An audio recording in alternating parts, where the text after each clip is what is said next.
수업을 시작하겠습니다. 오늘은 예방도 치료도 인지훈련이다 이런 제목으로 했어요. 왜냐하면 치매 치료가 이제 그렇게 그닥 치료라는 사실 개념이 없죠. 그래서 그런데 그런 거에 있어서 예방도 중요한데 우리 예방에 항상 그 인지훈련, 대내활동 이런 거 들어가잖아요. 책 읽기, 배우기, 새로운 거 이런 부분들이 있는데 예방도 인지훈련이지만 치료도 인지훈련이다. 굉장히 중요한 부분이라서 이제 강조를 하는 의미로 타이틀을 그렇게 해봤고요. 학습 목표는 치매 치료의 목표를 이해할 수 있다. 그래서 오늘은 제가 이게 좀 제가 몇 년 전에부터 강의하던 그런 강의안인데 최근에 조금 어떤 새로운 치매 치료의 어떤 약물들이나 이런 부분들이 좀 새로 이렇게 적용되는 부분이 있어서 그런 부분들 조금 더 보강해서 제가 가져왔습니다. 그 다음에 이제 뇌 변화 가능성. 이런 부분이 있어야 뭐 비약물 치료로 인해서 우리가 치료를 하는 부분이다라고 말할 수 있기 때문에 그런 것들에 대해서 한번 이해할 수 있는 목표를 가져보고요. 그 다음에 이제 훈련을 이해해서 수행 방법을 이해할 수 있다. 이 부분은 이제 오늘 어느 정도까지 할 수 있을지는 모르겠어요. 하여튼 이런 목표를 갖고 해보겠습니다. 음, 제가 그 아마 교재에는 가성 치매가 없을 텐데 사실 그 치매의 종류에서 우리가 그 치매 종류를 다루진 않았어요. 그 증상에서 그냥 우리가 알츠하이머 치매, 그다음에 뭐 혈관성 치매, 그다음에 뭐 전두축도 치매, 루이소체 치매 뭐 이런 식으로 이제 이렇게 구분을 했었는데 이게 치매라고 할 수는 없는데 그러니까 우리가 치매가 난 사람을 봤어요. 치매가 나요. 이런 말도 가끔 할 수 있어요. 그런 거는 말하자면 진성이 아니라 가성 치매다라고 할 수 있어요. 그래서 치매가 낫는 겁니다. 그러니까 치매는 증후군인데 어찌됐든 치매 증상들이 없어지는 거예요. 그런 것들에 어떤 것이 있나 이제 알아보기 전에 우리가 이제 건망증, 그다음에 경도인지 장애, 그다음에 치매 이렇게 어떤 좀 구별을 했다라면 치매와 가성 치매를 구분하는 특징도 있다고 이렇게 좀 정리를 해놓은 이렇게 슬라이드가 있어서 제가 좀 가져왔습니다. 치매는 어때요? 우리가 서서히 발병을 합니다. 대략 40대부터 아밀로이드 베타가 쌓이면서 이제 점차적으로 진행이 되고 그 진단이 되면서 한 10년 정도의 어떤 유병 기간을 가지는데 반해서 가성치매는 이렇게 급작스러운 발병이다라고 할 수 있습니다. 오랜 기간의 증상, 치매는, 가성치매는 짧은 기간의 증상을 이제 보이는 거고요. 치매는 감정과 행동이 자주 변동을 합니다. 그런데 예를 들어서 가성치매는 뭐 일관성 있게 뭐 우울증 같은 경우 이제 일관성 있게 우울한 그런 어떤 증상이 보이는 거고요. 그 다음에 치매에서는 우리가 이제 그 MMS라든가 그래서 우리 인지기능 검사를 하면 막 열심을 다해서 그래서 우리 어르신들이 등급받으러 공단에서 오면 아주 그냥 평소에는 되게 또 실수도 많이 하시고 기억력도 없고 이러시던 분이 우리 부모님이 갑자기 공단에서 오면 대답도 잘하고 막 그러시잖아요. 그런 게 이제 뭐냐면 자신의 무능을 이제 좀 감추고 최선을 다해서 뭔가 이렇게 하려고 하는 거를 이제 보여요, 치매는. 그런데 가정치매의 경우는 그냥 자신의 무능을 강조. 아, 몰라요. 그냥 귀찮은 거예요, 만사가. 아, 잘 모르겠어요. 뭐, 아유, 괜찮아요. 뭐 이런 식으로. 그래서 무능을 이게 좀 강조하게 되는 이제 그런 어떤 특징을 보입니다. 그리고 치매 같은 경우는 이제 인지 능력의 손상 수준이 비슷한데 요 가성 치매의 경우에는 이제 손상 수준의 변동이 확확됩니다. 그래서 이제 결국에는 그 원인을 잘 치료하면 치료를 할 수 있는 그런 부분들이 있습니다.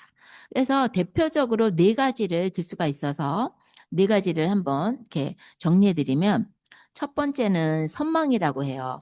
우리 아마 선망이라는 말은 좀 그래도 많이 들어보셨을 거예요. 우리가 이제 급성 혼돈 상태라고 합니다. 수시간 내에 급격히 의식의 변화나 인지 기능의 저하가 발생하고 행동 과다증이 나타나는 경우도 있어요.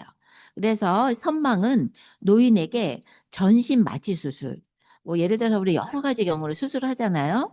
이런 수술 후에 나타나는 경우가 이제 좀 대부분이고, 혹은 뭐 요로 감염, 폐렴 등과 같이 열을 동반하는 전신 감염증, 그다음에 약물 중독, 대사성 질환 이런 것들에 의해서 발생을 할 수가 있습니다. 그래서 이 선망은 이게 보면은 증상이 기억장애, 환시, 환청 이런 것들을 보이고 정상적인 어떤 정신활동을 보이지 않으니까 치매인가라고 생각을 할 수 있지만 사실은 치매가 아니라 선망이라고 할 수 있죠. 그다음에 혼란과 건망증 이런 거, 그다음에 주의력도 산만해지고 심지어는 이제 피해 망상 이런 것도 보일 수 있습니다. 그리고 폭력적인 행동. 그래서 이런 부분들이 이렇게 좀 나타나면 우리가 치매다라고 생각을 할 수도 있지만 혹시 우리가 뭐 수술을 했나 약물 과다가 있나 아니면 열이 좀 동반되는 감염이 있나 뭐 이런 부분들을 생각을 해볼 때 이제 우리가 선망이라고 하면 훨씬 이제 그런 선망을 조금 뭔가 해독하는 과정으로 이제 우리가 좀 접근을 할 수 있겠죠. 두 번째는 대사성 질환입니다. 갑상선 저하증, 그 다음에 중금속 중독, 그 다음에 우리가 반복성 저혈당, 이런 부분들, 그 다음에 간경화, 그 다음에 신부전, 그 다음에 엽산, 비타민 B12 부족 이런 거, 그 다음에 과다한 알코올 섭취로 인해서 티아민 결핍되는 부분들, 이런 것들의 그 다양한 질환의 부작용으로 치매 증상이 나타날 수가 있습니다. 그래서 우리가 갑상선 저하증이나 뭐 이런 부분들도 있을 때 우리가 이제 그런 것들을 이제 진단받고 치료하지 전에는 어떤 좀 기억력 저하라든가 판단력 저하 뭐 이런 부분들 증상들이 나타나기 때문에 치매로 이제 오인을 할 수도 있지만 이제 또 그런 부분들은 이제 잘 치료를 하면 이제 치매가 치료가 되는 거라고 할 수 있죠. 그래서 신경세포는 정상적인 활동에 영양소도 필요하고 전해질 이런 것도 필요하고 여러 가지 화학 성분도 필요한데 그런 것들이 부족하다 보니 뇌 기능에 이상이 나타나고 그래서 집중력이 약해지고 혼돈을 보이고 사고 속도가 느려지고 이런 어떤 치매 증후군을 나타내는 겁니다. 방향 감각이 없어져서 길을 잃기도 쉬워요. 그런데 치매가 아닌 거죠. 사람 이름이나 물건 이름을 쉽게 대지 못합니다. 그래서 우리가 이런 갑상선 저하로 인해서 이런 증상이 나타날 수도 있는 부분이 많아요. 반복적 저혈당. 간경화 이런 거는 이제 훨씬 심각한 증상이 먼저 다른 거에서 나타나기 때문에 이런 경우는 좀 드물지만 아무튼 이제 신부전 같은 경우도 그렇고 뭐 하여튼 그렇습니다. 그래서 이런 대사성 질환은 원인 질환을 치료하면 치매가 낫는 거죠. 그 다음에 우리가 우울증이 조금 우리가 또 굉장히 중요한 하나의 가정치매인데 노인성 우울증이 치매 초기에 나타나는 우울감과 다른데 치매로 인한 우울감은 이제 기억 중추인 해말 신경세포로 인한 것임에 이제 반해서 노인성 우울증은 이제 그러한 이유가 아닌 그런 데서 오는 우울증인데요. 이게 보면 혈관성 우울증도 있습니다. 혈관성 우울증은 뭐냐면 우리가 그 혈관이라는 게 뇌에 혈관이 있는데 우리가 이제 큰 혈관도 있고 뭐 중간 혈관도 있고 아주 미세한 혈관도 있어요. 그런데 만일에 이제 크거나 중간 혈관이 터지거나 경색이 오면 뭐 몸에 마비라든가 이런 증상이 오기 때문에 우리가 이제 그런 부분을 바로 이제 응급으로 치료하게 되는 그런 부분이 있는데 아주 소혈관, 미세혈관들은 우리가 이렇게 경색으로 막혀도 그런 어떤 증상까지는 나타나지 않아요. 그래서 우리가 혈관성 치매라는 게 보면은 신체적인 마비나 뭐 이런 부분은 없는데 혈관성 치매가 있을 수 있어요. 그리고 혈관성 치매가 있을 수도 있고 그다음에 어떤 그게 우리가 집중력이라든가 뭐 이런 것들 의욕을 관장하는 영역에 이제 이렇게 뇌실 옆에 쭉 이렇게 주변에 만일에 그런 것들이 경색이 생긴다면 혈관성 우울이 생길 수가 있습니다. 그래서 또 스트레스로 인한 우울도 생기고 이래서 이런 부분은 이제 집중적으로 집중력 장애, 그다음에 판단력 저하, 의욕 저하, 그다음에 슬픔과 불안한 감정, 통증 및 고통, 수면 부족, 흥미와 에너지 저하 이런 증상들을 전반적으로 보이게 됩니다. 우울증을 가만히 냅두면 이게 치매가 될 확률이 이제 높아지는 거죠. 경도인지 장애가 우리가 이제 관리하지 않으면 치매로 이렇게 진행이 되는 부분이 있는 것처럼 우울증도 그렇습니다. 그래서 우울증은 제가 좀 특별히 치매로 이어지는 네 가지의 뇌 변화에 대해서 한번 좀 정리를 해봤습니다. 그러니까 이것도 결국에는 이 해마가 여기에 이 측두엽 안쪽에 있는 거기 때문에 이제 그 안쪽에 있는 소혈관들의 그런 어떤 경색이라든가 뭐 이런 부분들로 인해서 해마도 위축이 될 수 있습니다. 그래서 우리 해마는 단기 기억의 창고예요. 그래서 그런 기억의 창고가 줄어든다. 이런 표현을 한번 해볼 수 있습니다. 우울증이 지속이 되면 제가 말씀을 드렸을 거예요. 그 스트레스하고 관련해서.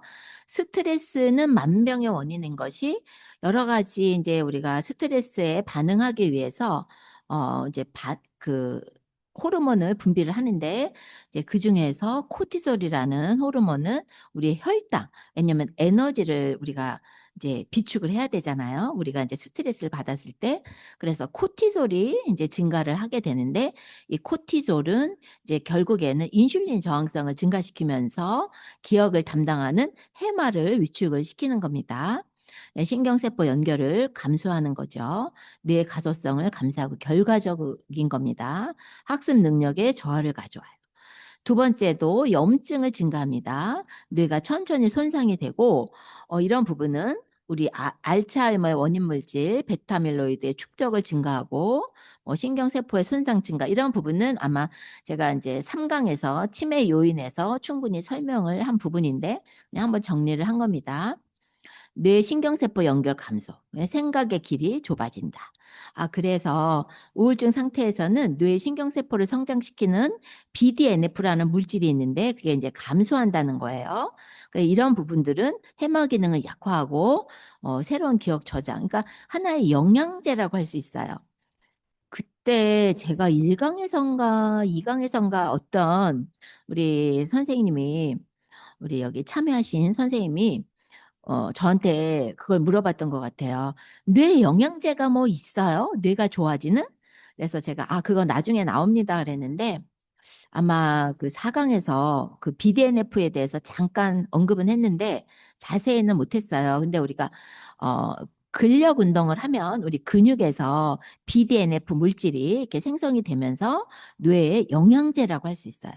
그래서 우리 뇌는 한마디로 그런 거라고 볼 수 있어요. 뭐지? 그 궁전, 그죠? 궁전 아니면 청와대 이런 데는 어때요? 굉장히 두 겹, 세 겹의 어떤 보안이 이렇게 시스템 돼 있잖아요. 우리 뇌가 그렇습니다.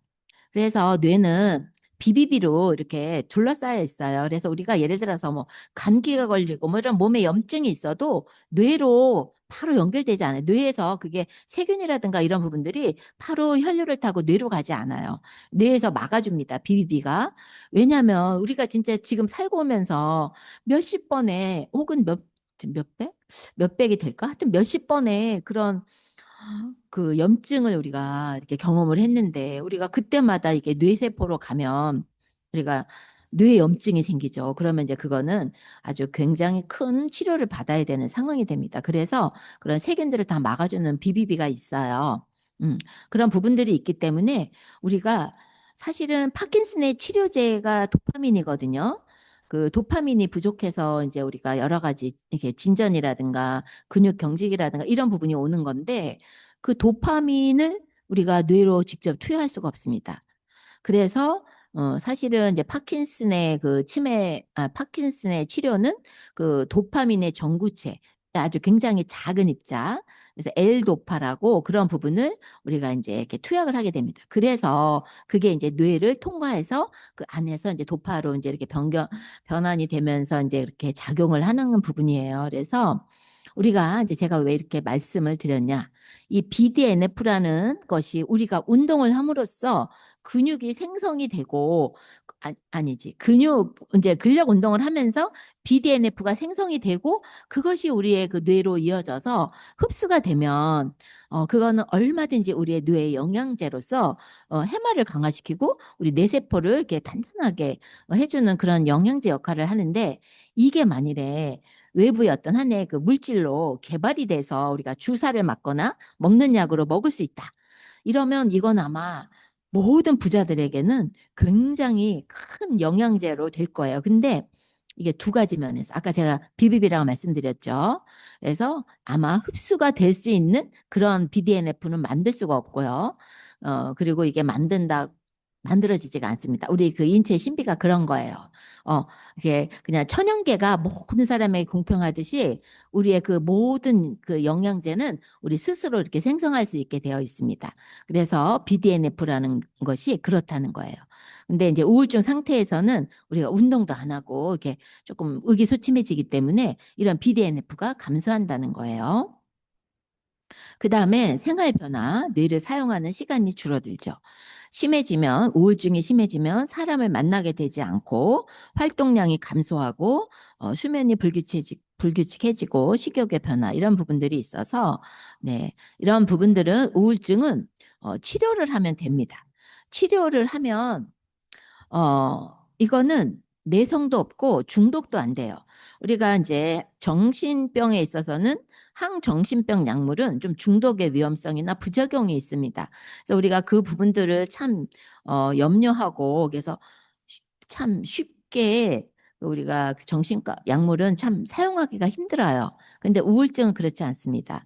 우울증은 그 세로토닌의 그 흡수를 조금 이렇게 더 말하자면 활용해서 쓸 수 있도록 도와주는 뭐 그런 역할을 하면서 이 부분이 그렇게 크게 미치지 않는 거에 반해서 우리 이 뇌에 미치는 영향이 크고 그러면서 우울증을 극복할 수 있는데 굉장한 도움이 되기 때문에 우울증은 조금 잘 관찰하시고 치료를 하는 것이 좋다라고 말씀을 드리겠습니다.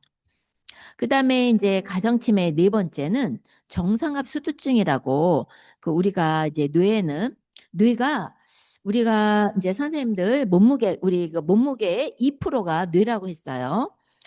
뇌가 우리 몸이 한 50kg다, 60kg다 이러면 한 1.2kg입니다. 그런 뇌가 여기 안에 있는 거예요. 근데 우리가 이렇게 뭐 그 뭐지? 막 머리 이렇게 그거 이렇게 돌리는 사람들 있잖아요. 이렇게 어마어마하게 돌리잖아요.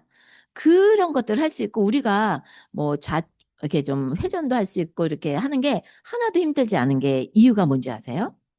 뇌가 이 뇌 척수에게 떠 있기 때문에 그래요. 그래서 실제로 우리가 느끼는 그 무게는 한 50g 정도, 탁구공 하나만한 정도의 무게를 우리가 느끼는 겁니다. 그래서 우리가 이제 뇌를 이렇게 자유롭게 이제 쓸 수 있고 뭐 이러는 부분인데 그 뇌척수액이 그래서 그 뇌척수액이 중요한 게 우리가 이제 밤에 이렇게 뇌 청소를 샥 하면 그 뇌척수액을 통해서 이제 이렇게 말하자면 배출이 되는 거거든요.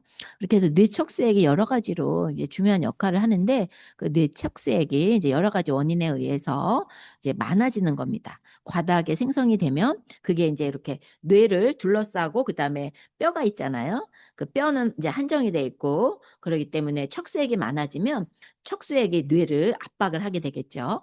그래서 이제 3대 증상이 나타납니다. 인지기능 장애가 있어요. 그래서 건망증, 자발성이나 의욕 저하, 그다음에 일상 동작이 완만해진다. 그런 것들이 있고요. 그다음에 보행 장애가 있습니다. 소폭 보행으로 불안정하고 한쪽 발 잘 설 수가 없게 되고 이제 혼자 걸을 수도 없게 되고 요실금 이런 것도 좀 있게 됩니다. 그래서 이런 부분도 우리가 치료를 받으면 치매의 증상이 치료가 되는 거겠죠. 그래서 요 정도로 이제 가상 치매에 대해서 한번 좀 말씀을 드렸고요.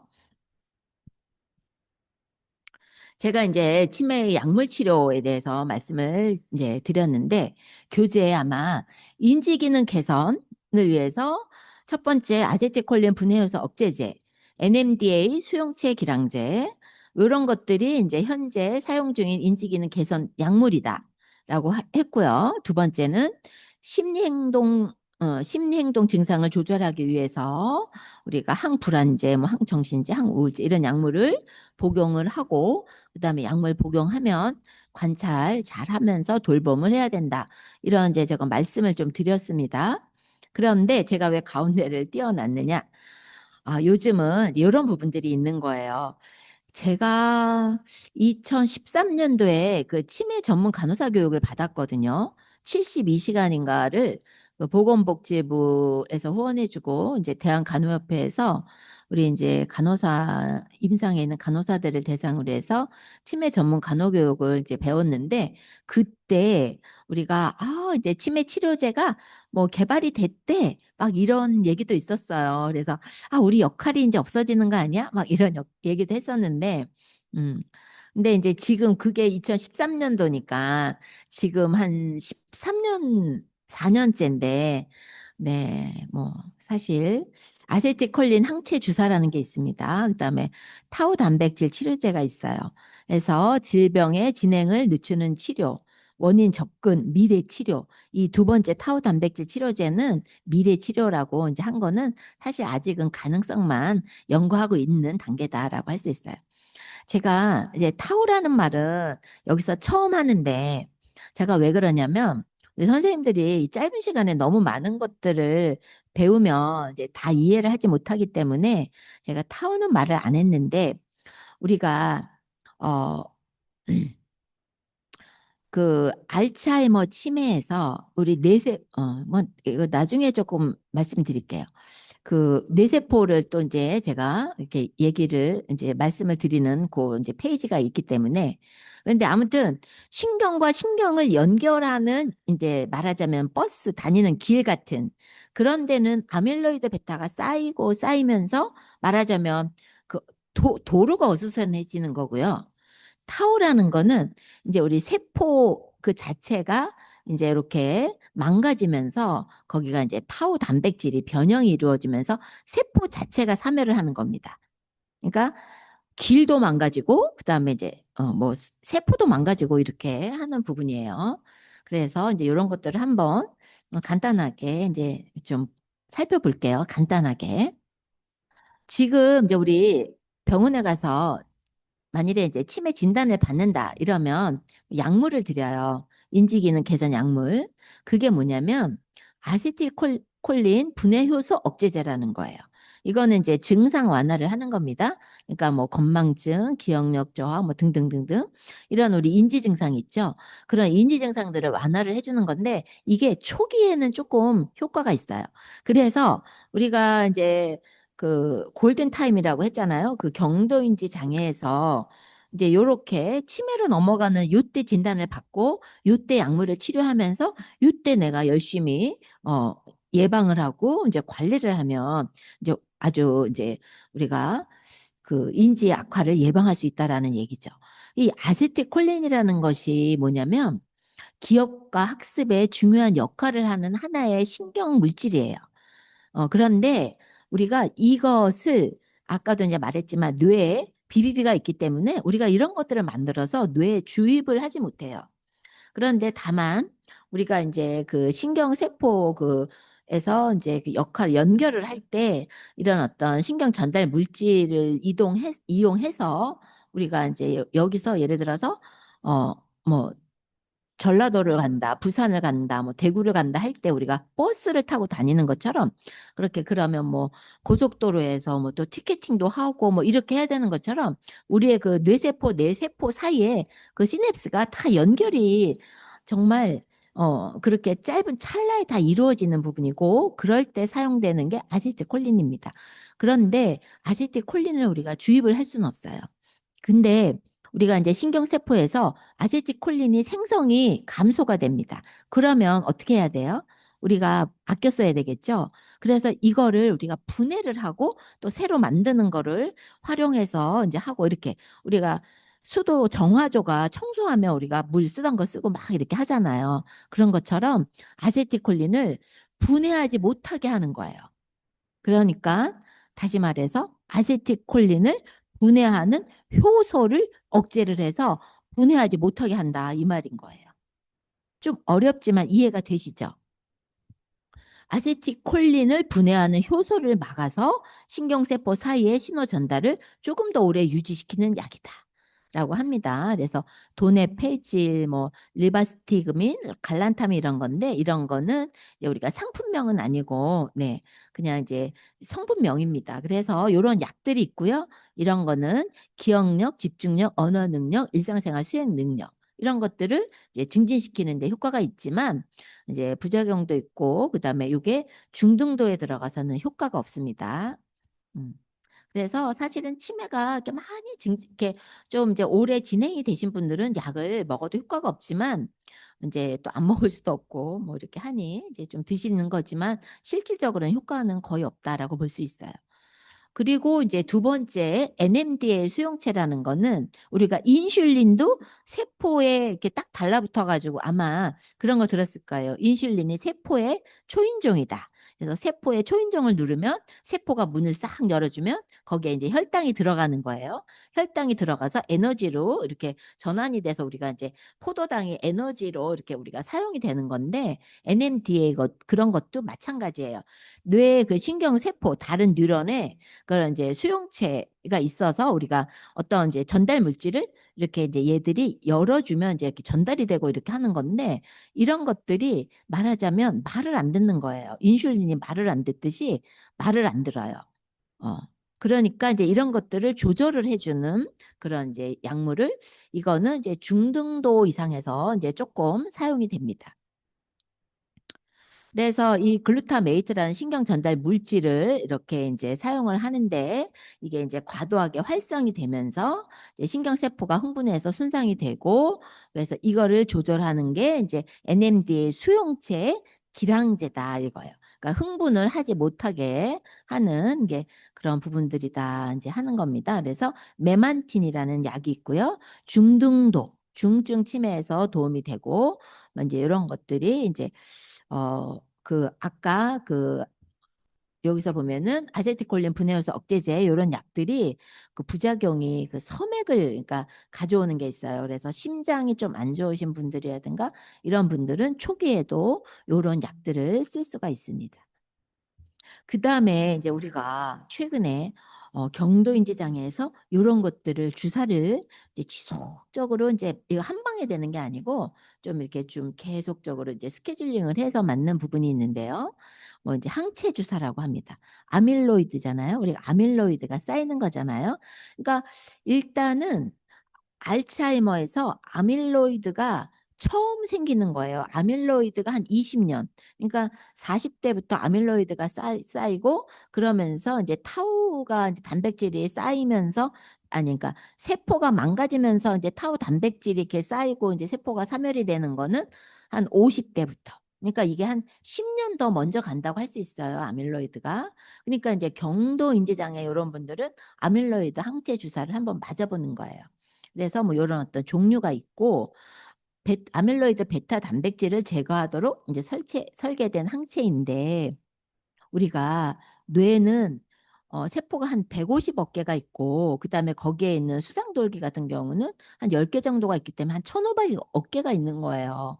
거기에 뭐 여러 가지 시냅스들이 있는데 뭐 시냅스는 둘째 치고 그런 어떤 하나의 그 뉴런들이 이렇게 연결되는 게 그렇게 많은데 거기에 쌓인 베타 단백질이 쉽게 참 제거가 되기 어렵습니다. 핵심 효과는 인지기능 저하 속도가 약 이제 25에서 35%. 그러니까 뚜렷한 뭔가 내가 좋아졌네 하는 걸 사실은 느낄 수 있어요. 주관적으로. 그리고 이제 우리가 요거를 수치로 이렇게 어 CT를 찍어서 이거를 또 수치를 검사를 하는데 사실은 PET-CT는 정말 우리가 평생도록 이렇게 쏘이게 되는 그 방사선의 양보다 더 많은 양을 쏘이게 돼요. 그래서 그런 검사를 치매 검사할 때도 이런 거 펫 검사하고 그다음에 이런 거 할 때 축적 감소된 거를 이렇게 계속 팔로우업 하느라고 하는 부분도 있고 이래서 제가 이제 조금 이제 그런 부분은 조금 말씀을 드려요. 축적이 감소는 합니다. 그래서 예를 들어서 뭐 85 정도의 이제 아밀로이드가 축적이 된 수치가 나온다 이럴 때 만일에 이제 그대로 관리하지 않고 진행이 될 때 뭐 100, 125 이렇게 되지만 이런 부분들을 이제 주사를 맞으면 뭐 한 65 이 정도까지 효과가 이렇게 있는 것들이 이제 보면은 사례들이 있습니다. 네, 초기 환자에서 효과가 가장 뚜렷하고 그래서 이거는 기억력이 좋아진다 보기보다는 무너지는 속도를 늦춘다라고 이해하는 것이 정확하다라고 할 수 있습니다. 자, 희망의 문은 열렸지만 조심스러운 단계입니다. 작용이 있어요. 이런 게 말하자면은 신경세포에 그 사이사이에 이렇게 덩어리 져가지고 이렇게 있는 그런 것들을 이렇게 이제 제거하는 부분이기 때문에 뇌부종 이런 것들이 올 수 있고 미세 뇌출혈이 올 수도 있고 두뇌 어지럼 이런 부분들도 있습니다. 음. 이게 이제 다행히 없이 아밀로이드 베타만 제거가 된다면 너무 좋겠지만 이런 부작용이 이제 가능하다라는 거고요. 그러면 뭐 잡으려다 뭐 태운다 이런 식의 어떤 또 위험한 그런 부분도 있을 수가 있겠죠. 그다음에 아까 제가 말씀드린 MRI로 주기적 확인이 필요하다. 우리가 펫CT나 이런 부분도 이제 평생 방사선 양의 훨씬 초과하는 그런 양이지만 MRI도 그렇습니다. 굉장히 많이 그 방사선 물질에 노출이 되기 때문에 주기적 확인을 해가면서 이렇게 하는 건 좋지가 않아요. 아는 것 같아요. 제 개인적인 판단은. 그리고 아직은 이제 보편화된 부분이 아니기 때문에 비용이 높은 편이고, 그다음에 장기간 반복 주사가 필요하고, 더군다나 모든 환자에게 효과가 있는 것은 아닙니다. 그러니까 이 모든 제약회사들이 어마어마한 돈을 들이고 그다음에 어마어마한 연구원들을 동원해서 하지만 사실 우리 뇌는 네 그렇게 호락호락하게 치료가 될 수 있는 게 아니고 우리가 스스로 예방하고 관리하면 얼마든지 될 수 있게 하는 부분이다라고 조금 할 수 있을 것 같아요. 그리고 여기 이제 아까 이제 잠깐 설명드렸지만 타우 단백질. 요거는 타우 단백질은 신경세포 내부, 그러니까 신경세포 자체를, 그러니까 신경세포와 신경세포를 연결하는데 쌓여 있는 게 아밀로이드 베타라면 이 신경세포 자체의 그 내부에서 엉키면서 이제 세포 기능을 무너뜨리는 단백질인데 이거의 목표는 타우의 축적을 감소하고 확산을 차단하는데 아직 연구 진행 중입니다.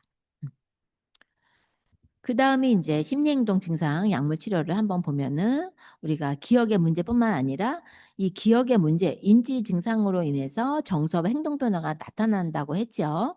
대표적으로 공격성, 그 다음에 초조 불안, 우울, 환각, 망상, 수면 장애, 뭐 배회, 뭐 이런 부분들이 다 나타날 수 있는 겁니다.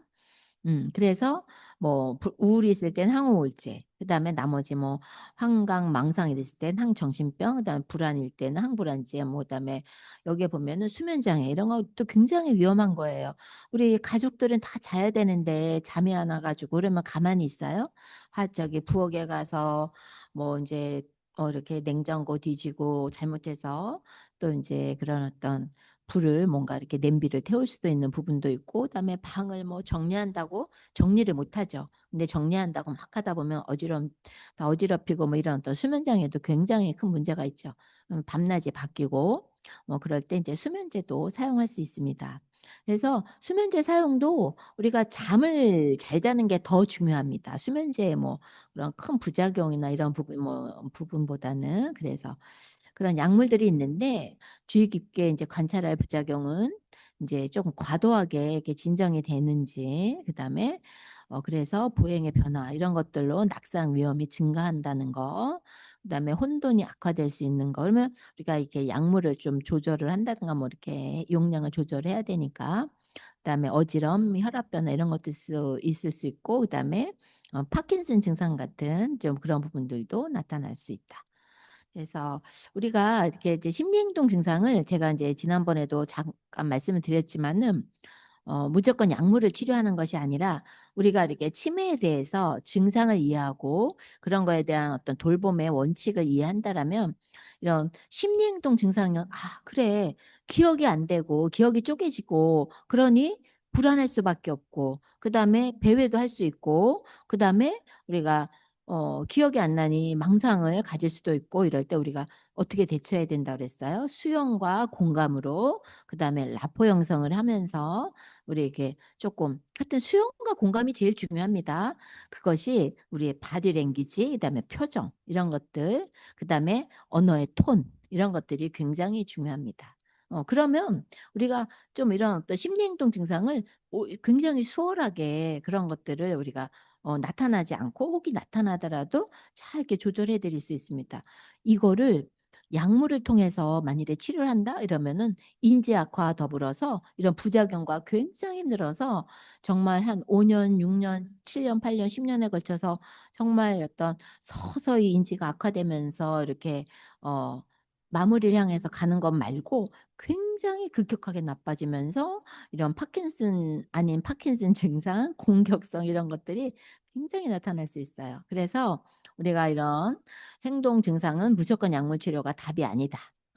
증상을 줄이는 데 목표가 있다. 이제 그렇게 생각을 하실 수 있습니다. 그러면 우리가 이제 치매 비약물 치료에 대해서 한번 우리가 이제 보는 거예요. 그럼 우리는 예를 들어서 우리가 치료가 있다라고 하면은 어, 의사들이 이제 보통 이제 뭐 당뇨 치료, 뭐 당뇨를 관리라고 하죠. 아니면 고혈압 치료, 뭐 또 예를 들어서 여러 가지 이제 뭐 정형외과나 외과는 이제 또 수술의 치료. 그래서 치료라는 말은 굉장히 의료적인 영역입니다. 근데 우리가 상담도 이제 정신과 상담이 있지만 우리 심리 상담도 있고 어떤 상담의 영역도 있어요. 상담의 영역에 치료라는 말을 쓰진 않아요. 그런데 우리가 치매 치료에서 비약물 치료라는 말을 씁니다. 인지 치료라고 해요. 그래서 우리가 뭐 치매 인지활동 지도사 이런 거는 우리가 드릴 수가 없는 거예요. 왜냐하면 그거는 의료의 영역이기 때문에 그렇습니다. 그래서 우리는 민간 자격증이잖아요. 인지훈련 지도사가 이게 최선입니다. 그래서 우리가 뭐 많은 부분들이 이제 많은 부분들이 뭐 여러 가지 이제 민간 자격으로 우리가 뭐 하기는 하지만 우리가 이제 그 치료라는 그런 뭐 인지치료사 이런 자격증은 없는 겁니다. 치매치료사 뭐 이런 거. 그래서 우리는 그저 인지훈련 지도사 뭐 이런 식으로 할 수 있는 부분이에요. 그래서 우리가 그러나 인지치료는 의사들의 영역이다라면 얼마나 그게 한정이 돼 있겠어요. 우리가 100만 명 이런 뭐 지금 200 몇십만 명이 이제 몇십 년 한 뭐 50년이면 이제 그렇게 다가오고 그다음에 그 앞에 있는 경도인지장에 진입하는 여러 그런 영역 그 좀 인구 수를 볼 때 이거는 인지 치료라고 해서 의사들도 뭐 딱히 할 수 있는 건 없어요. 이제 보면 정의가 뭐냐? 손상된 인지 기능의 회복인 거예요. 남아있는 기능의 유지를 위해서 약물이 아닌 다양한 자극을 통해 뇌의 가소성을 증가시키는 치료다. 이게 조금 어렵지만 다시 한번 잘 본다면 우리가 인지 기능이 저하가 됐지요. 그랬는데 우리가 남아있는 기능이 있다라는 거예요. 우리 뇌는 우리가 한 5%, 10%뭐 이 정도밖에 우리가 활용을 하지 않거든요. 그래서 남아있는 걸 통해서 얼마든지 우리가 노력하면 그런 기능 유지를 위해서 뇌의 가소성이 증가한다는 거예요. 다양한 자극을 이용해. 네. 그래서 목적은 뇌의 가소성의 증가입니다. 그러니까 우리가 예를 들어서 뭐 타우 단백질, 아밀로이드 베타, 뭐 그다음에 피크공도 있었죠. 전두축도, 그다음에 뭐 루이소체 그런 것들, 그다음에 혈관성으로 인해서 뭐 어느 영역이 확. 그래서 뇌세포가 죽더라도 남은 세포의 왕성한 활동으로 죽은 뇌세포의 기능을 담당하는 것. 이게 뇌의 가소성입니다. 반복적인 자극에 의해서 뇌의 가소성이 증가. 그러니까 뇌의 세포는 죽으면 어, 다시 살아나진 않아요. 그런데 우리가 150억 개의 뇌세포가 있다고 했죠. 한 1,500억 개의 뇌에 그 세포가 있다라고 할 수 있어요. 그러니까 세포가 아니고 이제 수장 돌기가 있습니다. 그러면 그런 어떤 것들에 활용을 통해서 뇌의 가소성이 증가하는 게 목적이다. 이게 인지 치료라는 거예요. 치매를 예방하고 하는 비약물 치료 접근법으로서 대상자의 인지 상태 및 흥미, 잔존 능력 등을 고려하여 수행하도록 하는 두뇌 활동에 대한 중재 치료 및 활동. 좀 어렵지만 아무튼 치매 예방을 하는 약물 치료가 약물 치료 아까 없었잖아요. 아밀로이드 베타 아니야. 그거죠. 아세틸콜린 분해하는 효소를 억제하는 거. 그거밖에 없었잖아요. 어. 약물 치료가 거의 없다라고 보면 돼요. 그래서 치매 치료는 그냥 이 인지 치료가 전부다라고 해도 과언이 아니다.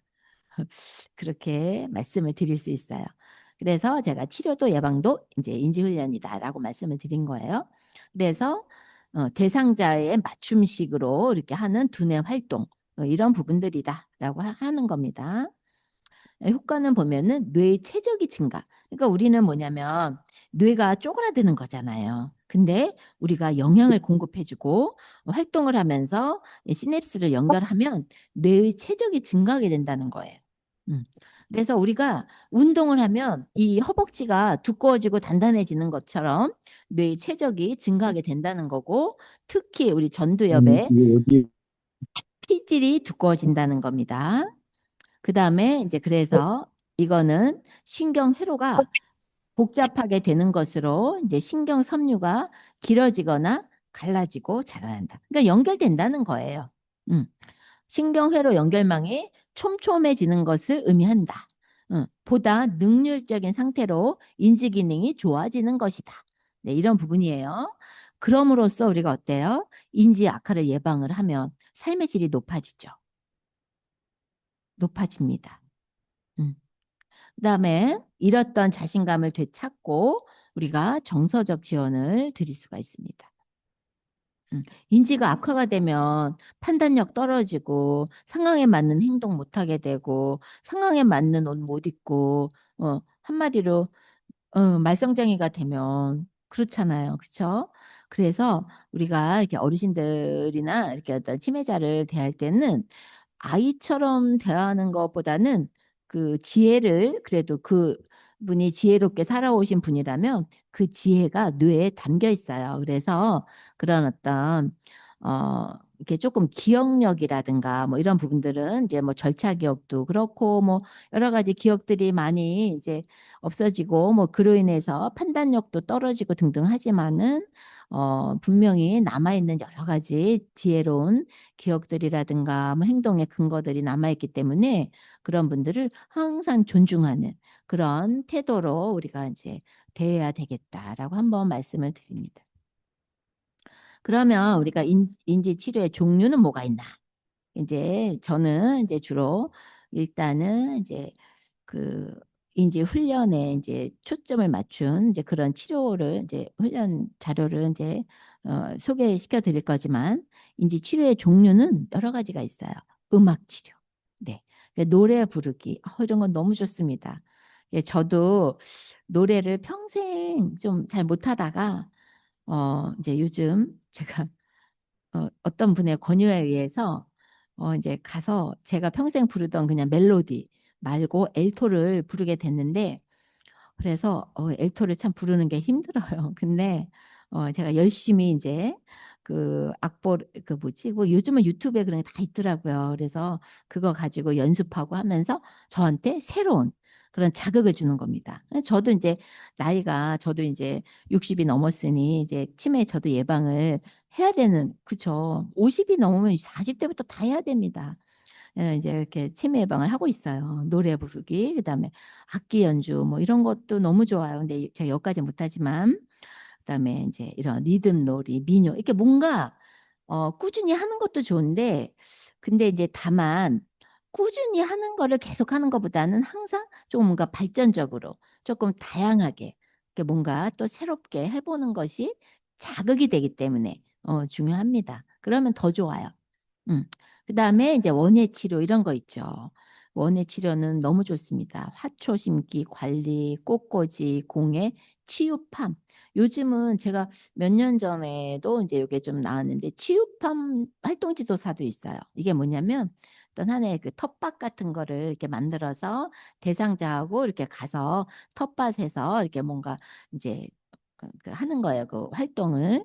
그래서 그런 부분들은 정말 땅과 함께 같이 이렇게 자연과 함께 어우러지는 활동이기 때문에 아주 좋은 활동이다라고 할 수 있어요. 그다음에 이제 미술 치료. 이게 우리가 이제 흔히 하는 또 치료죠. 뭐 이제 스케치, 콜라주 이런 콜라주 이런 것도 우리 다 할 수 있고요. 클레이로 이제 뭔가 이렇게 손의 감각, 그다음에 손을 이제 꼼지락꼼지락 움직이는 거, 그다음에 여러 가지로 우리가 만드는 거. 이건 종합 예술이에요. 그래서 인지 자극입니다. 그다음에 이제 색종이 접기 이런 것도 할 수 있고요.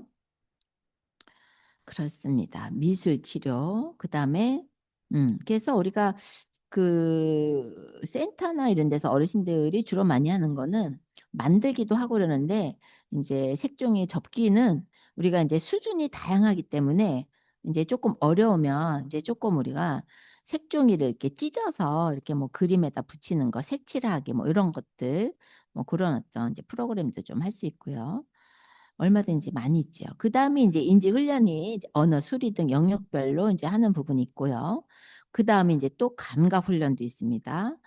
회상 활동, 감각을 통한 활동, 시각, 청각, 촉각, 미각 이런 활동을 한다라고 하면은 우리의 그 감정에 굉장히 많은 긍정적인 영향을 주기 때문에 이런 것들이 유의미하게 좋은 영향을 준다라는 연구 결과도 있어요. 그래서 이런 감각 활동은 참 좋은 것 같습니다. 근데 우리가 이런 것들은 여러 어르신들을 함께 집단으로 하기는 참 힘들고 그다음에 이제 이런 부분들도 뭐 시각, 그다음에 후각, 그다음에 이런 어떤 청각 이런 것들을 활용해서 이렇게 어떤 환경을 조성해서 만들고 이러는 거는 우리나라에서 아직 수준이 조금 어려워서 그런 부분이 안 되는데 그래서 우리가 자연을 감상하고 거기 가서 꽃을 보고 새소리를 듣고 뭐 이런 것도 너무 좋은 거고요.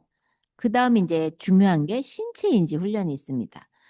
자운의 통합 및 균형 이런 거는 제가 이렇게 말씀드렸죠. 이렇게 엄지와 검지를 이렇게 이제 하는데 자 한번 보셔요. 바꿔 하면은 탁 바꾸는 겁니다.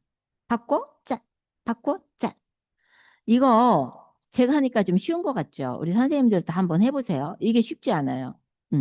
막 어떻게 하다 보면은 이렇게 되기도 하고 뭐 이게 항상 제가 그때 지난번에 이렇게 했을 때 하나 둘 셋 넷 다섯 여섯 일곱 여덟 아홉 열 이렇게 했을 때 이게 보면은 하나 할 때 이렇게 가는 거예요. 하나 둘 셋 그런 이제 여기에서 보면은 하나 했을 때 이제 하나 할 때 둘 셋 넷 다섯은 하다가 또 여기서 여섯 할 때 이제 여섯이 이렇게 막 이제 손이 막 이렇게 그러니까 항상 우리가 이렇게 쌍으로 움직였기 때문에 이런 부분들 그래서 각각을 정말 내가 컨트롤할 수 있는 이제 그런 부분들 자운의 통합이라고 할 수 있고 뭐 이제 그런 부분들 이런 거요 한번 해보세요.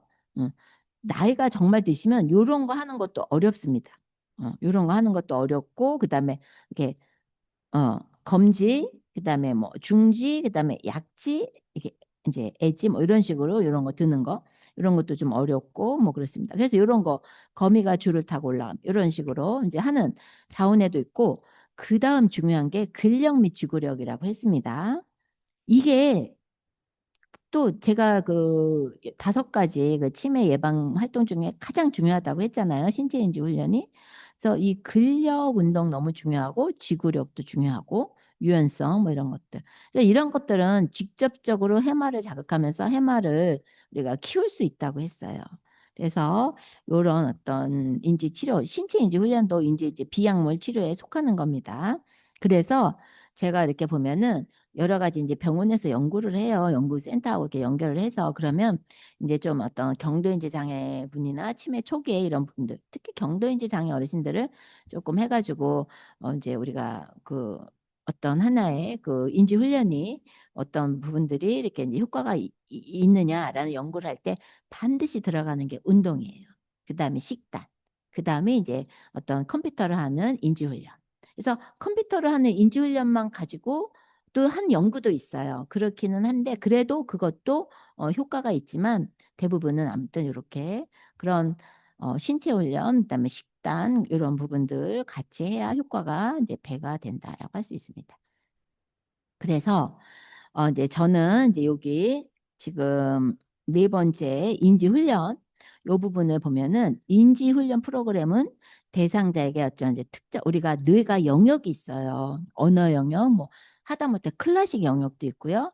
그다음에 어휘를 이해하는 영역이 있고 어휘를 이렇게 발행하는 그러니까 이게 이해해서 이렇게 소리를 만들어서 이렇게 이제 의미를 만들어서 이렇게 표현하는 영역도 있고 그다음에 계산의 영역 뭐 장수 영역 다 영역이 있습니다. 그런데 그런 어떤 영역의 어떤 인지훈련 기회를 제공하는 것을 우리가 인지훈련이라고 합니다. 그래서 요거는 경도의 인지 저하를 증진하는 것을 목적으로 한다고 해요. 그래서 우리는 지금 사실 주변에 경도인지 장애자는 거의 한 200만 이 정도 될 거예요. 굉장히 많습니다. 그리고 경도인지 장애에서 치매로 이미 가고 있음에도 불구하고 그 뭐랄까 이렇게 걸러지지 않아서 이제 그렇게 좀 돼 있는 분들도 많고 그래서 이런 분들은 이렇게 나라에서 이분들을 프로그램을 해줄 수 있는 그 어떤 기관들이 없어요. 그 하여튼 기회들이 없어요. 이게 그 안심센터 이런 데서 이제 경도인지 장애 혹은 이제 나오면 이게 이제 인지 강화 훈련 뭐 이런 거 해요. 그런데 그 대상이 너무 적어요. 바늘 구멍에 낙타가 들어가는 거예요. 왜냐하면 그 우리가 그 안심센터가 우리가 지역마다 이렇게 있는 거잖아요. 그분들이 하면 얼마나 하겠어요. 그리고 중요한 거는 또 모시고 가야 되잖아요. 그러면 누군가 보호자가 있어야 되는 거예요. 예를 들어서 이제 제가 이렇게 센터에 이제 센터장으로 있지만 센터 이제 만일에 등급을 받아서 센터에 오게 되면 이제 센터에서는 다 어르신을 모시고 와요. 그리고 모셔다 드려요. 이렇게 하니까 보호자들이 자유롭게 이제 본인 활동하시고 이제 이렇게 부모 뭐 이제 어떤 그런 분들을 맡길 수가 있는데 경도인지 장애 대상자들은 맡길 데가 없어요.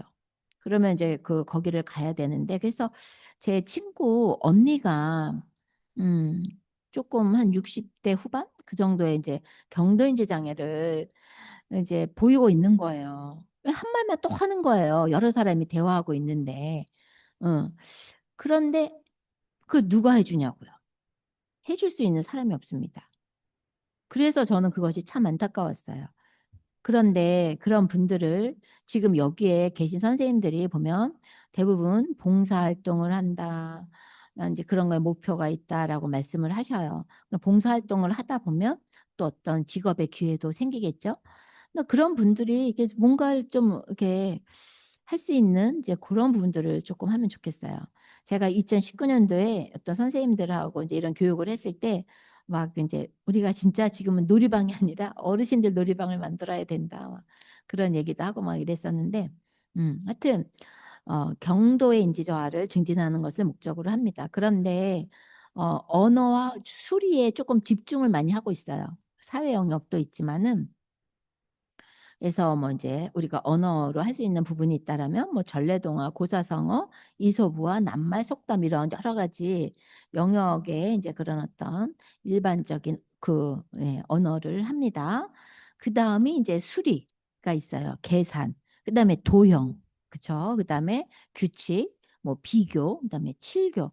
제가 예전에 그 칠교를 어르신들이 칠교가 뭐냐면 일곱 조각이에요. 이게 인도에서 이제 그 유래한 그런 하나의 이제 교구인데 일곱 조각으로 여러 가지 모양을 만들 수가 있는 거예요. 그래서 작은 세모 두 개, 그다음에 중간 세모 하나, 그다음에 큰 세모 두 개, 그다음에 네모 이렇게 있는 거거든요. 그러면 우리가 세모를 두 개를 이렇게 하면 네모가 될 수 있고, 그다음에 이거를 이렇게 옆면으로 만들면 이제 그 큰 세모가 좀 될 수 있고, 그다음에 그 또 한 면으로 이렇게 해서 만들면 이제 그 평행 사변형도 만들 수 있고 이런데 알츠하이머가 심한 어르신들이 우리가 그 이거를 어떻게 돌려서 이렇게 그 네모를 만들 수가 없는 거예요. 우리 세모 두 개를 네모 만들 수 있으시겠죠? 뭐 여기에 제가 이제 그거를 가져오진 않았지만 뭐 이제 상상으로 해본다라고 하면 근데 그걸 못 하시는데 우리가 칠교를 이제 이렇게 7조각을 이렇게 그림으로 조각을 내서 거기에 이제 맞추는 거를 하면 그 치매가 심하신 어르신들은 거기에 조그만 세모에 세모가 있어도 그걸 못 넣어요. 그런 식으로 이제 굉장히 심해지 공간에 대한 개념이 깨져버리는데 이거를 꾸준히 하면 이제 나중에는 이게 좀 뭐라 그래야 되나 통으로 이제 7조각으로 맞출 수 있는 그 그림을 그냥 이제 선을 나누지 않고 통으로 해도 그거에서 이제 충분히 그 실교를 합니다. 이런 어떤 공간 지각 능력이 늘어나고 이제 계산도 늘어나고 이제 이렇게 그렇게 하면서 우리가 이제 직접적으로 인지의 기능을 자극하는 것이 인지 훈련이 되겠습니다. 그 다음에 이제 인지 자극은 뭐냐면 아까 이제 우리가 미술, 음악 이런 것처럼 광범위한 활동으로 전반적으로 인지를 자극하는 거예요. 그래서 손을 활용하고 우리 그때 한번 봤었죠. 손이 어마어마하게 크죠. 손을 활용하고 집중하도록 하는 경험을 통해서 이용자의 전체적인 인지 기능을 자극할 수 있는 활동. 해서 뭐 색칠하기. 그래서 우리 어르신들이 보면은 색칠을 너무 잘하세요. 그리고 우리가 이거를 굳이 뭐 어떤 똑같은 색으로가 아니라 정말 그 어르신의 개성에 맞게 그냥 또 감성에 맞게 그냥 색칠하시면 돼요. 근데 보면은 이게 좀 그 여러 가지 이제 판단력이나 감정이나 이런 부분들이 많이 이렇게 좀 위축이 되거나 깨진 분들은 색칠도 어둡게 그리고 색칠도 완성을 잘 못하세요. 그런 부분들이 좀 있습니다. 그래서 이런 색칠하기 이런 것도 좀 쉽게 이제 좀 자극할 수 있는 활동이고 뭐 색종이 오려 붙이기 그다음에 여러 가지 만들기 그다음에 어르신 합창 민요 교실 리듬놀이 이런 건 너무너무 다 좋죠. 그 다음에 이제 감각 활동을 통한 이제 후각, 촉각 이런 시각, 청각을 이제 활용한 다양한 이제 감각 활동, 그다음에 회상 활동이 있어요. 회상 활동 이런 걸 통한 인지적 자극. 그래서 우리가 뭐 이제 이렇게 사진 같은 것도 보여주고 그러면 이제 그거와 관련된 기억들이 이렇게 이게 이제 회상이 되잖아요. 이제 그런 걸 통해서 이제 그 기억을 자극을 하는 거죠. 그래서 24절기 프로그램도 있고 뭐 이제 전래놀이 프로그램도 있고 한데 촉각 이런 거 참 힘들어요. 근데 시각, 청각, 후각. 이 후각이 너무너무 중요합니다. 후각이 이제 시각도 중요하고 청각도 중요하고 후각도 너무 중요합니다. 감각이 너무 중요해요. 그 다음에 이제 인지 재활인데, 그러니까 인지 재활은 잔존 기능. 그러니까 조금 약간 조금 더 심해지신 분들. 그래서 그러니까 목욕을 어떻게 해야 되는지, 뭐 아니면 뭐 이제 그런 거죠. 이렇게 옷을 어떻게 입어야 되는지 순서, 샤워를 머리를 감으려면 어떻게 해야 되는지 이런 부분들. 이런 것들 일상생활 유지에 필요한 잔존 기능을 강화시키는 활동이라고 할 수 있어요. 그래서 한번 우리가 장보기도 한번 해볼 수 있는 건데 이제 만일에 1대1이라면 장보기도 한번 해볼 수 있죠. 얼마나 많은 자극들이 있어요. 그리고 이제 그런 걸 통해서 굉장히 많은 이제 판단력이라든가 뭐 이런 것들을 할 수가 있고 후각 뭐 자극이 많이 되겠죠. 근데 이제 우리가 그룹으로 활동을 한다라고 할 때는 뭐 이제 그런 마트에 있는 전단지 같은 거를 가지고 우리가 이제 한번 어떤 이제 요리를 할 것인가 그 요리에 어떤 게 필요한가 뭐 이런 것도 한번 찾아보고 이런 식으로 해볼 수도 있고 그다음에 외출하기 그다음에 이제 전화 그래서 어디에는 뭐를 전화해야 되느냐 그다음에 뭐 여러 가지가 있잖아요 112, 119 그다음에 뭐 120 뭐 등등 여러 가지가 있잖아요 그럼 이제 그런 거 한번 쭉 이렇게 찾아봐 가지고 우리가 이제 어떤 식으로 어디에 무슨 일이 일어났을 때 어떻게 해야 되느냐 이런 것들이 다 인지 재활의 부분 속하는 겁니다. 그 다음에 간단하지만 이제 요리하기 뭐 이런 부분들 있을 수 있어요. 그래서 이게 조금 이제 늦었지만은 이런 게 우리가 뇌는 한번 죽으면 다시 안 살아나는데 그러면은 뇌가 어떻게 뭐 이런 공부를 한다고 되나? 이런 게 이제 된다라고 하는 것들을 이제 우리가 이제 적극적으로 연구하면서 알게 됐고 그래서 우리가 이제 인지 치료를 하는 거잖아요. 비약물. 그래서 뇌의 특성을 잠깐 보자면 제가 이제 그 말씀드린 거 이제 한번 정리한 거예요. 신체 무게의 2%다. 근데 에너지는 20%를 사용한다. 그렇기 때문에 우리가 잘 때 무호흡을 우리가 하는 거는 굉장히 뇌에 산소를 공급을 안 하는 거예요. 그러니까 에너지원이 포도당과 산소인데 이제 뭐 우리가 포도당이 말하자면 저혈당에 빠지는 것처럼 산소가 없으면 그런 거기 때문에 굉장히 뇌에 안 좋은 영향을 미칩니다.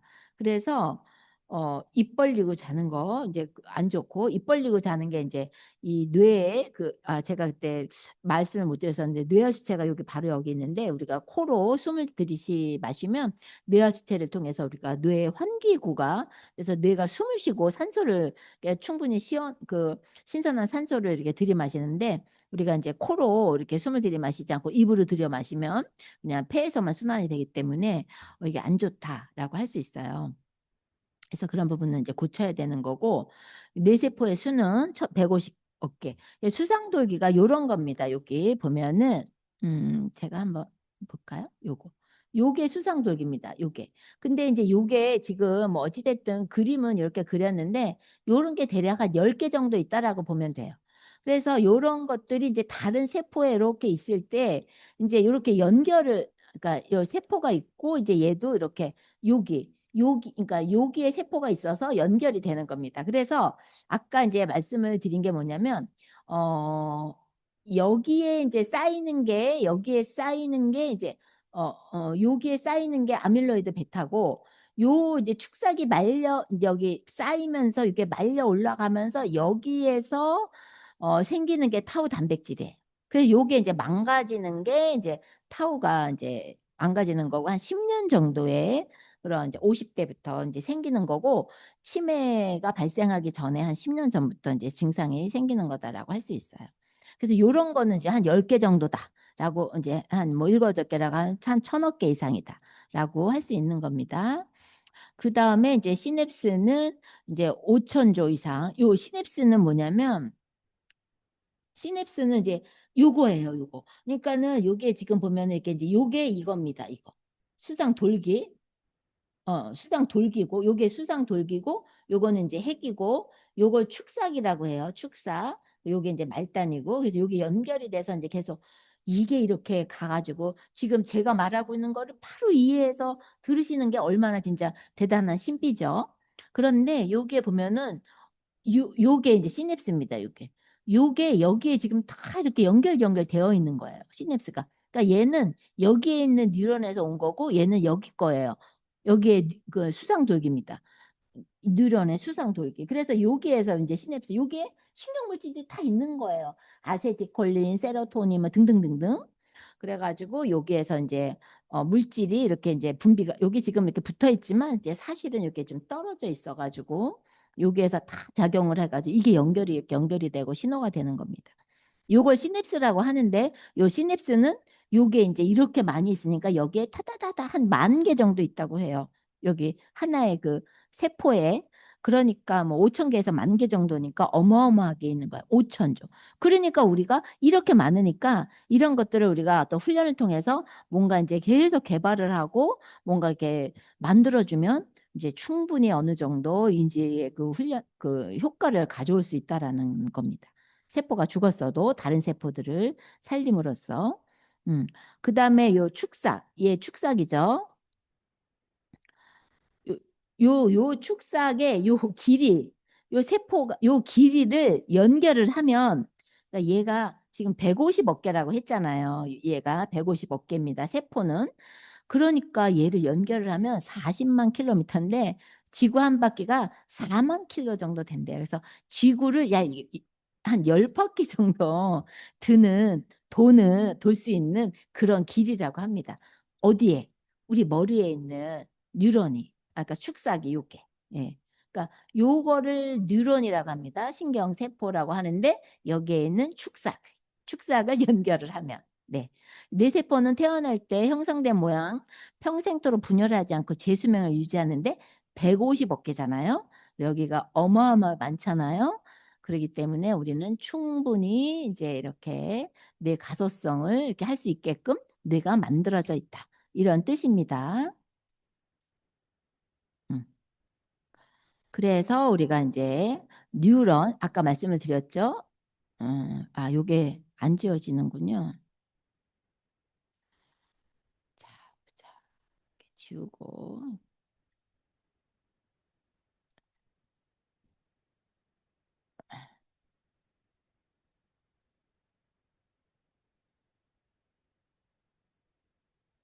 예. 이게 이제 이렇게 된 거예요. 이렇게 아까 이제 좀 그림을 보시면 그리고 아까 시냅스가 이렇게 지금 예, 그 신경전달 물질을 통해서 이렇게 연결이 되는 겁니다. 그래서 뇌 기능은 쓰면 쓸수록 발전하고 변한다. 네. 쓰면 발전하고 변한다. 그다음에 손상 후 회복과 재학습 과정이 확인된다. 어우, 얼마나 좋아요. 80%까지 회복하는 게 가능하다. 연접 가소성이 증가한다. 네. 그런데 보세요. 뇌는 불변하는 것이 아니며 특히 기억에 중요한 뇌 영역인 해마에서 끊임없이 새로운 신경세포가 생겨나는 것이 가능하대요. 오, 놀랍죠. 그래서 우리가 운동을 하면 이제 이렇게 세포가 해마가 이게 커질 수 있다는 연구 결과도 있었잖아요. 그런데 새로운 자극이 없이 살아간다면 40세 이후에는 10년 안에 5%, 1년에 0.5%씩 해마의 신경세포가 줄어든다. 그러니까 나이 먹으면 기억이 줄고 건망증이 생긴다라고 이해할 수 있습니다. 음. 그리고 운동과 이제 경험을 통해서 이제 새로 자극이 오면 환경에 적응하기 위해서 네트워크를 이렇게 이제 이루고 발달한다 이런 뜻입니다. 그 다음에 보자. 그래서 이제 경도인지 장애 검사를 할 때 보면은 우리가 이제 여러 가지 예시가 있어요. 어떤 분은 이제 주의 집중력은 높은데 언어 능력 떨어지고 언어적 기억력이 많이 이게 준 사람. 그래서 주의 집중력, 언어, 그다음에 시공간 구석, 언어적 기억, 그다음에 시각적 기억, 전두엽 집행 기능, 그다음에 주의 집중력 뭐 이런 부분들을 좀 보는데 뭐 이런 것들이 개인에 따라서 조금 다를 수 있어요. 이거는 병원에 가서 이제 검사를 하는 겁니다. 그러니까 이제 요 정도 선에서 이렇게 이제 조금 떨어졌다라고 하면은 이제 한 가지라도 떨어졌다라고 하면은 이제 그렇게 경된 지장애다라고 볼 수가 있는 거고 여기는 이제 시공간 구성 능력이 이제 떨어졌죠. 그래서 이제 이렇게 근데 보면은 영역별 증상인데 주의 집중력이 저하가 되면은 한 가지에 집중하기가 어려운 거예요. 아, 이거 주의 집중력 저하, 이거. 아, 우리가 운동 조금 한 번 하다가 보면은 금방 다른 일이 생각나지 않아요? 저 같은 경우 운동을 좀 이게 습관적으로 많이 하던 타입이 아니라서 저도 운동을 좀 열심히 해야 됩니다. 근데 운동을 이렇게 조금 막 하다 보면 다른 생각이 막 나요. 막 다른 일을 하고 싶고 막 그래서 이게 좀 힘듭니다. 그래서 우울증도 이제 주의 집중력이 저하되는 이제 그런 좀 부분이 있고, 그렇습니다. 그래서 치매가 있는 어르신들은 요거 할 때, 요렇게 할 때 요거조차도 저기 집중이 안 됩니다. 그래서 그냥 눈동자를 이렇게 돌리기도 하고, 또 그렇습니다. 실생활 예시를 보면 뭐 이제 TV를 보다가 전화가 오면 통화하고 나서 무슨 내용이었는지 기억이 안 난다. 그냥 뭐 그냥 무심하게 말하는 거예요. 그냥 대충대충 타성적으로 말을 하는 거예요. 음. 그다음에 이제 약을 꺼내놓고 다른 일 하다 보면 이제 복용을 깜빡하고 요리 중에 가스불 켜놓고 다른 생각하다 냄비 태우고 대화 중에 다른 소리가 들리면 말 흐름을 놓치고 이런 부분들. 그래서 어텐션 이게 좀 중요합니다. 그 다음이 이제 언어 능력 저하가 이게 언어 능력이 네 언어 능력 저하인데 예, 단어가 이제 바로 떠오르지 않거나 이제 표현이 어눌해지는 거죠. 그거 있잖아 그거 그 뭐 있잖아 그 어제 뭐 그 먹었던 거 사온 거 있잖아 그거 막 이런 식으로 시장에서 물건 설명이 안 되고 빙빙 돌며 길어지고 드라마 내용 설명하다 단어가 막 이렇게 중단하고 비슷한 단어 혼동하는 거. 시계 대신에 뭐 달력을 쓴다든가 뭐또 저도 이제 몇 가지 그런 좀 가끔 그럴 때가 있어요. 그래서 이렇게 우리가 이제 비슷한 단어를 이렇게 좀 막 툭 나오는 경우가 있잖아요. 이제 그런 것이 이게 이제 다 이게 그 뇌에 그런 것들이 쌓이면서 저하가 돼서 그런 겁니다. 그 다음에 시공간 구성 능력, 이제 방향, 감각, 위치 판단이 둔해지는 거죠.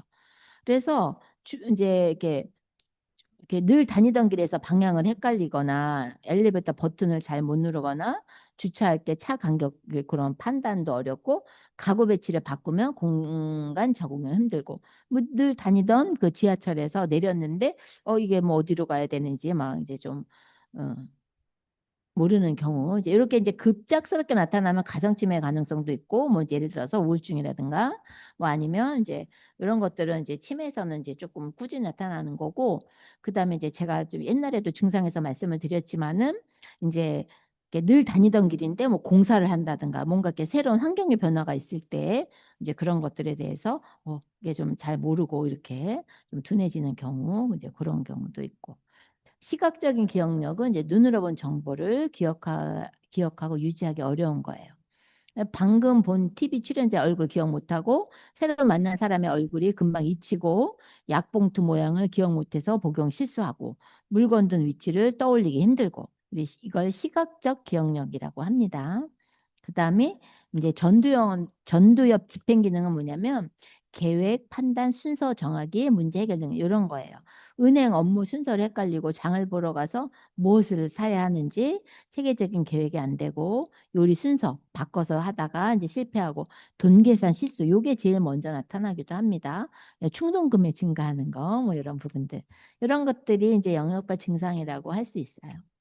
그래서 우리가 경도인지 장애를 위한 인지 훈련 활동의 정의는 이제 아까도 이제 말씀을 했지만 이제 이런 목표는 이런 어떤 전두엽 집행 기능, 시각적 기억력, 언어적 기억력, 시공간 구성 능력, 언어 능력, 숫자 따라 말하기 뭐 이런 부분들을 업시키는 것이 이제 저희의 목표다라고 할 수 있어요.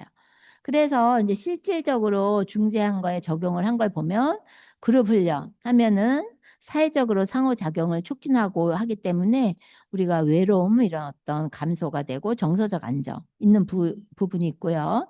동기부여 효과, 그다음에 이제 시너지가 있습니다. 그다음에 의사소통 기술 향상이 되고요. 언어적 표현과 이해력을 동시에 자극할 수 있어요.